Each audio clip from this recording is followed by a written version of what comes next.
When the bell rang in the afternoon, everyone left. I stayed at my desk and I think I would have kept sitting there all afternoon had the teacher not returned to pick up her bag. She told me that school was over and I could go home. The daily 2 mile ride to school on my bicycle framed my new life. In the mornings, I would be rushed and nervous, my hair wet as I hurriedly rode to school. In the afternoons, I would dawdle back, often in the company of other boys. After I reached home, my mother would sit down with me at the dining table with milk and sandwiches and shower me with questions about the day's happenings. She would bring out pictures that she had lovingly cut from magazines and tell me animal stories from the Panchatantra.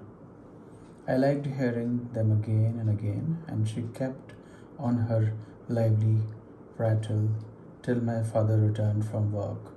Sometimes her mood would suddenly turn melancholic as she remembered someone who had been left behind in Pakistan.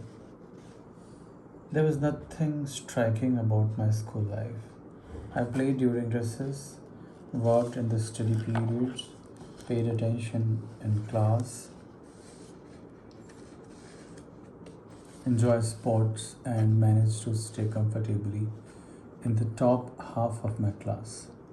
My mother was ambitious and had dreams of greatness for me, wanting me to become a successful man.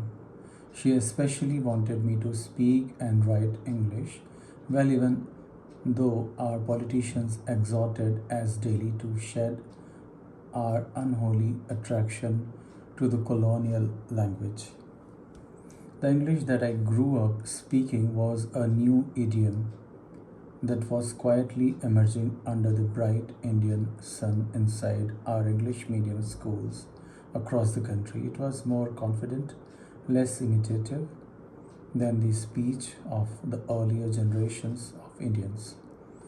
My mother had a great and unfulfilled desire to belong to Delhi's fashionable society. She would go out every evening to Connaught Place, the main shopping arcade of New Delhi. She wandered around CP, that is Connaught Place, as everyone called it, shopping before the glittering shops. Since she didn't have the money, she contented herself by looking yearningly at the beautiful displays in the windows from the outside. Her great disappointment was to have an unworldly husband who was shy and reclusive.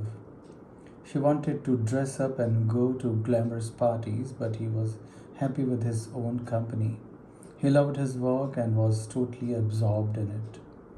He usually came back tired and preferred to relax in the evenings, take solitary walks, meditate, and read spiritual literature. The natural answer to my mother's gregarious disposition would have been to join a club. There were a number of social clubs in Delhi, and the most exclusive was the Delhi Gymkhana Club, a meeting place for the most fashionable and powerful in the nation's capital. She would sometimes bring up the subject, but my father would gently explain to her that it was beyond our means. As a government doctor, he earned a modest salary, and my mother ran the house on a tight budget. Her major expenses were on school fees, uniforms, and milk for her growing son. She had worked hard to get me into an English medium school, although it cost more than they could afford. At the end of the month, there was little left for anything else. A private clinic soon opened near our home, which offered twice the salary to its doctors than her husband earned. She encouraged my father to join it. They had a number of arguments, but my father gently stood his ground, insisting that he was happy where he was. She wished he were more ambitious and kept nagging him about it. My mother must have transmitted her anxieties to me, for I grew up with a sense of deprivation I would compare myself to my classmates who had things that I did not possess, to those who were more attractive to girls than I was, and especially to those who made it to the school cricket team. My father admonished my mother one evening, saying that she was overambitious about me, and this was not healthy.